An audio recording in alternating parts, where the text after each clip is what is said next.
Welcome to our modern watermelon processing plant. Today, I'll show you how giant fresh watermelons are transformed into sweet red juice.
This is where fresh watermelon becomes sweet red juice.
All right, bring that next pallet straight into bay 3.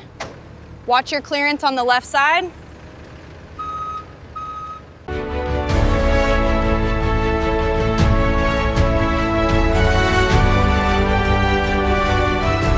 And that's how giant fresh watermelons become sweet red juice at Jelly, ready for the world.